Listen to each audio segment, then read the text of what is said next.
Round হারা দেখাইতে কইছিলাম না রাউন্ড আর কাব্য ভার্সেস শাহেক, তোমাদের কি মনে আছে সেই 4 বছর আগের কাস্টম ম্যাচের কথা, যেখানে কাব্য ভাইয়ের হাতে মার খেয়ে শাহেক কিন্তু রাগের মাথায় তার পিসির কিবোর্ডই ভেঙে ফেলাইছিল। আর তখন এই ভিডিওটা ভাইরাল হওয়ার পরে ভাঙাভাঙির একটা প্রতিযোগিতা চলতেছিল, মানে কে কাকে কাস্টমে হারাইয়া কে কি ভাঙতে পারতো, এটাই তখন ট্রেন্ড হয়ে গেছিল। কার কার এই দিনগুলোর কথা মনে আছে? চলো তাহলে না হয় একবার সেই পুরোনো দিনে ফিরে যাওয়া যায়। পোলা পান্ডে মারছে নাকি কাহিনী লাগে ভাই, একদম কলজা ভরালাম ভাই। বাইরো বাইরো ভোসরি वाले বাইরো, আমি শেষ ভাই টিম করব বাইরো আরে ভাই টিম পাও নো ভাই তুই নো ব্লক পালাসকা এবার পালাসকা এটা মনে করো পালাসকা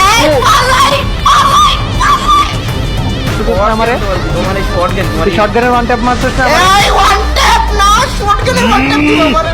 দাঁড়া যায় খায়ালামো ভাই তোমারে খায়ালামো তোর ভাই কলিজা থাকলে রাউন্ড হারা দেখা শায়েক ট্যাপ মারা তুমি ওয়ান ট্যাপ খেলা শিখছো বা কোনে তুমি পালাও কে পালাও কে পালাও কে এটা মারছো তো ভাই পালাস কে কিয়ের মেডি মারবি তুই ইলিগাল খেলো ভাই তুমি ইলিগাল খেলো ভাই তুমি আগেই মারা দাও তুই শায়েক বহুত কথা কয়ে ফেলাইছিস ভাই তোমারে ভাই আমার মাথাটা এই যে ভাই কি টিপস আছে ভাই আরে কি টিপটাছি মানে কি তোর এক ট্যাপে মারছি আমি, তুই আরেক ট্যাপে মরে যাবি রে। কইছি রাউন্ড হারা দেখা, তোর কইছি না রাউন্ড হারা দেখা, তুই রাউন্ড হারা দেখা পরে কি ভাই পরে কি ভাই ওগুলা এটা আব্বাস কেডা তোর ভাই রাউন্ড হারা দেখাইতে কইছিলাম না রাউন্ড হারা দেখ